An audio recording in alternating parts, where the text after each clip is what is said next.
terror, but my only rival is my shadow. Rewind the play back and fix my own error. Get low to the ground, it's getting better like I told you before. Double up a dead road cheddar. L to the J, say stay laced. Here's my call, me Royal Flush, and I'm the ace.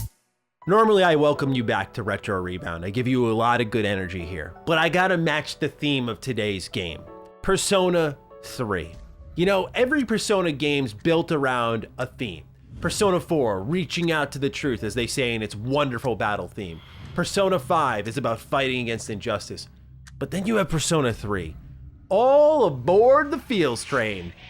Life and death is the theme of this one, and it permeates throughout the entire game. From the very dungeon environments you're in, all the way to the social links.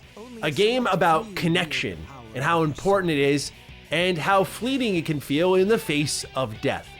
And so I have to say that Persona 3 is a game that when I first played it, and even to this day, I still have some problems with it, but I had an interesting way of experiencing it. So in the lead up to Persona 5, I decided, let me play Persona 4 again. I'd already played it before, let me play it again. So I went through Golden. I had 2 weeks leading up to Persona 5, and I thought, you know what? I've never played and beat Persona 3, so I whipped out the Vita, downloaded Persona 3 Portable, and I was like, let's try this bad boy out. So this was my only experience with Persona 3, the cursor dragging, visual novel style, many narrative cuts version of Persona 3. And for a long while, because I never cared to do my research, I thought this was the only version of Persona 3 out there, or that they, made a couple of changes here and there to Persona 3 on the PS2 and brought it over, but it wasn't this major oh my God, yeah, big difference here. Persona 3 is you guessed it, 3D game, and so this is my first time really messing around in a meaningful way with Persona 3 FES. Persona 3 FES features new personas, new events, but more importantly, as we'll talk about toward the end of this video in spoiler fashion, it features the answer. I will warn you when we get into that because that's gonna involve talking about the main game's ending called The Journey, but the answer is definitely controversial among Persona fans, and we'll talk about why. So it's my first time messing around with all of this, and I have many thoughts because with Persona 3 Reload on the way, feels like a great time to talk about Persona 3, isn't it? So ladies and gentlemen, if you're new here and you're into nostalgic and retrospective content, you're in the right place. Please consider subscribing. So Persona 3, this is a really interesting point in series history where Persona 1 and 2 were more akin to what you saw in the SMT franchise. For those who don't know, Shin Megami Tensei, Persona is a spin-off of that franchise. And yeah, and this is where it really created its own identity of social links, social gameplay, where you're upgrading your academics, for example. You have part-time jobs you can get, but then also the dungeon crawling. And Persona 3 compared to 4 and 5 was much more difficult. Enemies hit like a freight train. They'd knock you out. And in Persona 3 FES, perhaps the worst thing about it when I was going through it is that you don't get to control your party member. As I highlighted, and I don't want to reiterate content here because we already have a Is Persona 3 Really Good video here on the channel. There are many versions of Persona 3. There's the base game, there's FES, there is Portable, and each one has their own pros and cons. And even Persona 3 Reload does not seem to set out and do what we were hoping it would do, which is unite all of the pros into one humble version and make the definitive version of Persona 3. It just is another entry in a long list of, well, you got this, this, and that, but then you got this, this, and that. For example, Persona 3 Portable gives you the female protagonist, whole new soundtrack, gives you a control of your party members. That's pretty good. Persona 3 FES, the answer. But also, you have 3D gameplay. You also have less story elements cut out that Portable did cut. Oh, and guess what? You don't get to control your party members. See what I'm saying? It's just, the gameplay here is such a weird situation because it is good, it is hardcore, they will knock you on your butt, but it's really confusing why Atlus has not united the pros of all of these versions because they all have great things that should be added in. But the base of Persona 3's gameplay is that mixture of social and dungeon crawling, but what's important is this is where Persona really started to take off. Atlus's situation with Persona was similar to that of Bethesda Game Studios and Morrowind, where back was kind of against the wall, we need a success here, we're gonna go all out, do something different, and Persona 3 was born just like Morrowind was born, and the rest is history. Now we see how popular Persona is to this day. But this was really the start of the social gameplay. You can feel that going back in here to Persona 3 FES. yeah, some of these social links are terrible. Like, I don't know how else to put it. You have ones with characters who are like, I'm gonna ask that chick out on a date. Rank up. I'm like, what do we do, bro? How do I know you better now? Like, I don't get where our relationship got better here. But in the spirit of fairness, like, this is where you understand that, you know, this is where Persona 3 was beginning that social gameplay. So it's not as good as it eventually got. But even then, I'm kind of critical of the framework for Persona 3 and 4 and 5 social links, in that I think 10 links is too long, and I feel it drags out tales that could be better if they were more compacted. But because these games are longer, they need to spread them out, and so it leads to some less meaningful interactions. Going back to Persona 3, I have to say what I enjoyed most was the soundtrack. I love Persona 4 and I love Persona 5 in their own ways, but 3 is such a varied soundtrack, from like hip hop to incredible harmonic vocals to really epic boss tracks. There's no one way of doing it, and I really appreciate that. But also what I liked most was the cast. I realized that they all have their own bit of trauma and things that they're going through. And as you gradually peel it back, Persona 3, for its length of like 40, 50 hours, is a pretty slow burn. Those first few months roll by slow, and it's not really until you get Aegis in the party, who is my favorite character in the game, that it feels like things really take off from there. But as you get to know these characters more, they're very emotional. They're dealing with a lot for their age, and you can really feel that. And so it's less chummy than your typical Persona fare, and I think that's what makes it special. Like, these characters were just roommates, and now they've been pulled together because of the dark hour and how suddenly like coffins are appearing across Tatsumi Port Island. Like, what's going on here, right? And so they've investigated together, and I just love how the themes are driven through the gameplay. Like, the evoker is sick, putting the gun to your head when you have that life and death theme in your story. That's the synchronization of narrative and gameplay that I absolutely love. But it's really driven by these incredible characters and their incredible performances that put them over top. Minus you, Fuka. Sorry. Minus you, Fuka. Your performance, not quite there. Your character, definitely not there. Sorry, Fuka. My apologies to the Fuka lovers out there, but no. Tartarus, to me, is this part of the game that I want to love. And I think in Reload it'll be better because the gameplay there is better. In FES, I think Tartarus feels the worst because you just have control over your character and you don't know what your party members are going to do. But going through Tartarus, it's that, like, if you love a dungeon crawler JRPG, you're going to love this. And again, if the gameplay were more fun, you had more control, like, I enjoyed it enough when it came to, say, Portable, where you could really control everyone and what they were doing. And when these enemies were hitting you hard, you know, it felt a lot better to go through. But I mean, there are stretches in this game where, you know, eventually you start off like, oh, 10, 20 floors. You know what? This is good. This is paced out well. But then you get to a point in the game where it's like, nah, son, crawl up 80 floors. Hold on there. You're joking, right? 80 floors. But yeah, they make you go some pretty far stretches in this game in Tartarus. And the idea is to break it up. But for me, it always felt like I was like paying penance to enjoy the, you know, social gameplay. Like, okay, now that I'm done with Tartarus for a while, like, I just get a month of social gameplay. And I guess that's the weird way I play these games. So I almost can't fully blame Persona 3 because, like, Persona 5, I would try to do as much as possible within the palaces before I was forced out. That's the only way you get me out, because I was like, I gotta maximize everything I can do in a single day because then I'm gonna get booted out.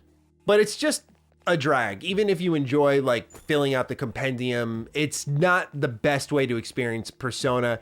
And I think you could even make the argument that Persona 4 doesn't have the best dungeons. They're much smaller, spanning like 10 floors, very little mechanics, no real artistic direction there. So it's kind of like a Persona thing. It's not until 5 with the palaces you really feel like the verticality, and then they add like a grapple hook in Royal. It's like, oh, yeah, now we're really feeling this, right? So I understand that I'm definitely looking at it through the lens of someone who loves 5 Royal, which is a top 5 game of all time for me. But yeah, ultimately, Persona 3 gameplay-wise, when it comes to that turn-based combat in Tartarus, not crazy about it, but really love the characters, and that's what makes it all worth going through. I have much more to say. We'll get into that in a moment. Let's do a complete in-box experience, not just of 1, but 5 versions. I'm sick in the head. Yes, 5 versions of Persona 3, and then we'll talk about the answer. Copy number 1. I'm not kidding. We have 5 versions to show you today. Persona 3 base version, you have the protagonist Mitsuru, Junpei, and Akihiko on the front, tarot card, you have Tartarus in the back. Absolutely beautiful, pretty expensive and tough to find because everyone's selling FES nowadays, since that's the definitive version. The back has no description of the game whatsoever, so Atlas is really going balls to the wall. But I mean, when you see a back cover like this, you can't help but wonder. Now, but imagine finding this sealed in a store and going, oh, this looks cool. What is this? And you have no idea. And this was the game that really put Atlas on the map. It's crazy to think about, right? Here you have a beautiful disc art, which each one is going to be different that we're going to go through. And the manual here is naturally spectacular with that blue color splash that, of course, Persona 3 is really known for. Each game has a color theme that's built around the story theme. So obviously Persona 4 is more yellow, 3 is blue, 5 is red, and so on. They have a breakdown of the Awakening, the Persona, the Dark Hour, if I could speak, the Dark Hour, what all of those are. Wonderful illustrations of the opening characters. I love how the main protagonist here looks because he's got that early 2000s angst that I think they were really trying to capture back then. It was just a different spirit of games back then for sure. I love how normal Junpei looks actually in comparison. But yeah, here you'll have basic breakdowns of the flow of the game because this was new, right? And so this kind of functioned as almost like a design document for Atlas, like, you know, how the day would flow with morning, lunch hour, afternoon, after school, and what you do during these particular stretches of the day, how the dark hour could happen. I almost said arrow again. Holidays and how those can occur. It's a whole entire school life. And that's what makes this series special. Some people think there's a lot of micromanaging. My recommendation to you is just look at all these things you can do, right? Extracurricular activities everywhere across all these locations. My suggestion to you is just play, right? There's no one way of doing it. There is a completionist way of doing it, but there's no perfect way really of doing it when you're just having fun with it and just indulging in what you want to do day to day. You see here personas, how you obtain them, shuffle time and fusions, how those work, all that relatively new, battle and how that works. Tons and tons of stuff here. You have the all-out attacks, which is pretty big, a lot of personality and flair, which was of course what Persona will become really known for when you look at some of like the UI that they have in 3 Reload. It's beautiful. And then the fusion tables here in the back, which is I think a really, really cool addition. And then they also were selling the strategy guide for the game. And that is it for your first copy of Persona 3. We still have FES to go through in English. So you'll see here it's Aegis on the front cover. And on the back it says, "Step back into the night. Terrible creatures lurk in the dark, preying on those who wander into the hidden hour that lies between one day and the next. As a member of a secret school club, you must wield your inner power persona and protect humanity from impending doom. Will you live to see the saga's end and beyond?"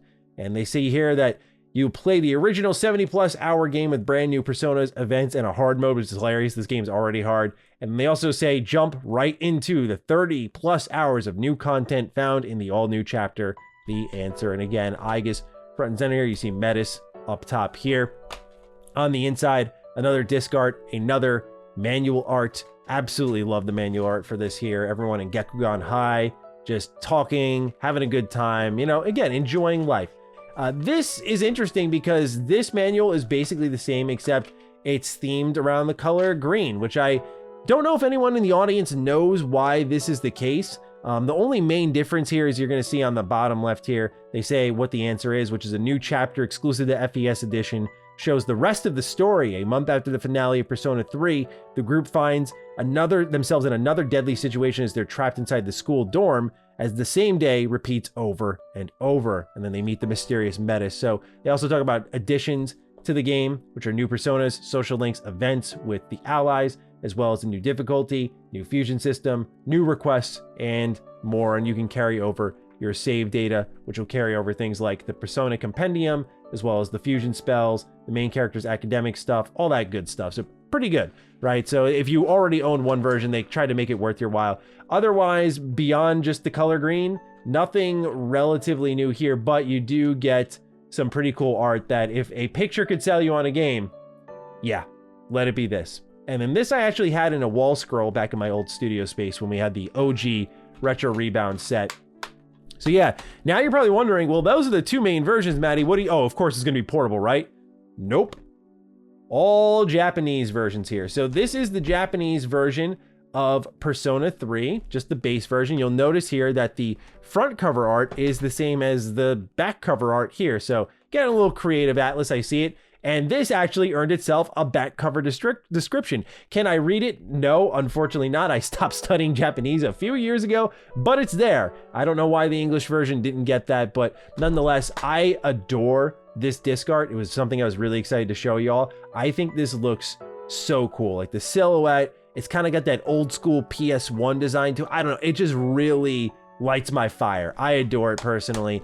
Shout out to my good friend Repadusky, fantastic YouTuber. Please check him out. He actually sent me all of these Japanese versions and I'm happy to have them in my collection.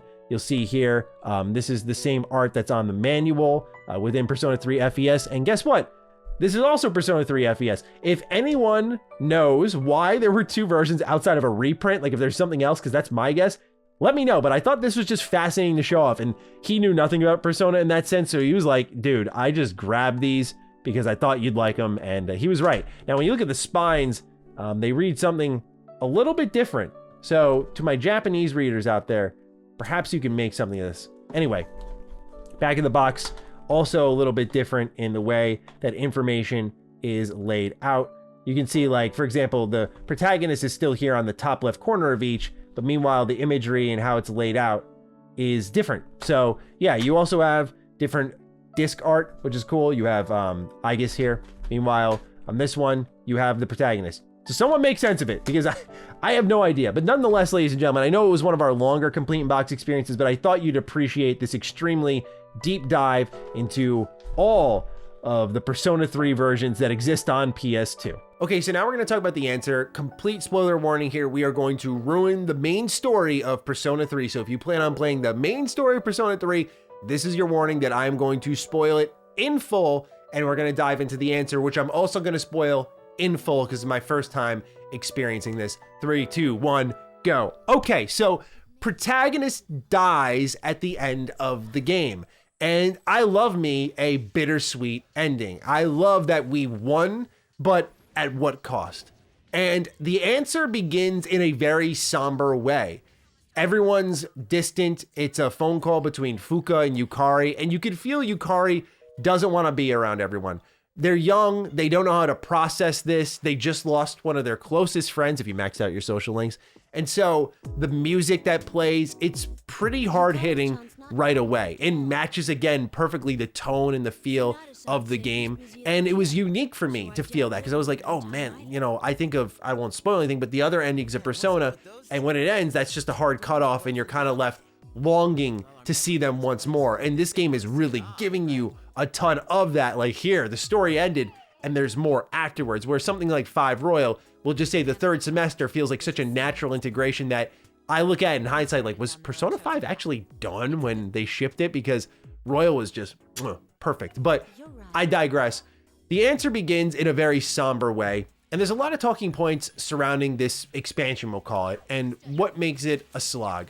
Most notably is the more difficult gameplay, especially because I think it feels that way. Like what I was feeling with the answer was strictly this. You need the social gameplay to break up Persona 3's gameplay. That's why I was going in on that earlier, because when you're paying penance to Tartarus, you're like, okay, I gotta get through all this, but I got a lot of social link gameplay and a lot of jobs to do and, you know, weapons to upgrade. This is great, right? Like it breaks it up enough.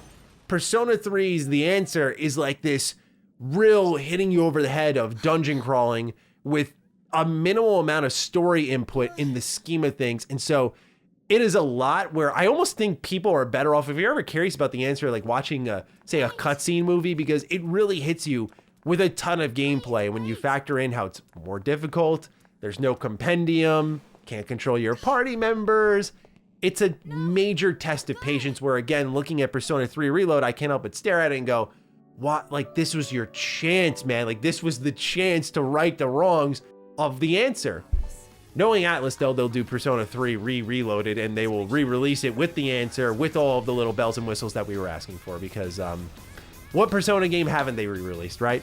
I think the closure that The Answer gives you I don't know if I'd say makes it worth it, because it's definitely not an answer I can give you where I'm like, yeah, for sure, you're gonna dig this. But when you see at the tail end, everyone kind of processing, this is it. We're gonna leave this dorm behind. We're putting the evokers down. We're gonna go be normal students. Like, this is it. We're done here because this abyss of time appeared because of all of our sorrow and grief. Like, we're out of here, right?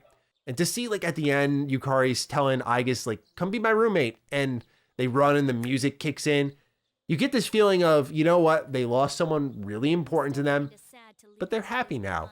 And that is a good feeling, because that showed to me I really cared about these characters all the way through.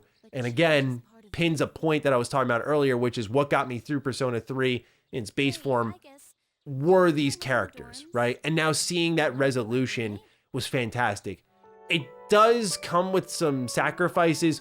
For example, there is this stretch in the answer where the characters start arguing amongst one another. And I feel like the concept is really cool here, because Persona is a lot about friendship and building bonds and maintaining those bonds. And you never really feel, to my memory, I can't think of a time where the group is really at odds with one another. And then you have here in Persona 3 this moment where they're fighting each other. Like, you actually see in the opening that they show, the trailer that's going to be running behind me here, like, these characters are fighting each other. And I think that adds something to it. Like, wow, this is some high stakes action. You also get to see a little bit of their past and the trauma they went through. So again, very character driven. That adds something to me. I feel like this section here where they're fighting one another would have been better if they paced it out a little bit, built up to it a little bit more. But it definitely feels a little like, this would be kind of cool, and stapled it in there instead of, like, it felt as if there was a meaningful buildup. So yeah, Persona 3 FES in 2024 was a very interesting journey to gradually go through. As someone who's now played that alongside Persona 3 Portable, like, do I have a favorite version? Yes, it's definitely Portable. I think Portable cuts the fat. I do appreciate the answer more than I expected. I think it is undersold on what it tries to do for the game. And while I understand why people don't like it, I think there's still something there that adds to it. But I think at the end of the day, I'm sitting here going, yeah, I prefer Portable. Then how much does it really do is the question I'm left asking myself, because I feel Persona 3 Portable is like this compact adventure.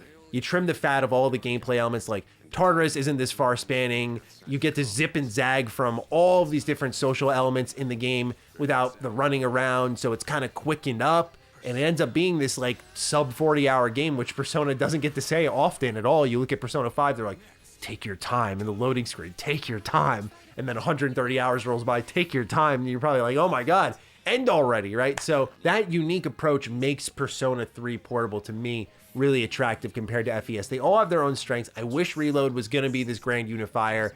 It's not, based on what Atlas has said thus far, but it will hopefully fix some of the gameplay woes that I think are present in FES and base Persona 3. So with that, ladies and gentlemen, I leave it to you. What do you think about Persona 3 in its PS2 form, we'll say, in 2024? Fire away. And with that, take excellent care of yourselves, and I'll see you in the next Retro Rebound. Peace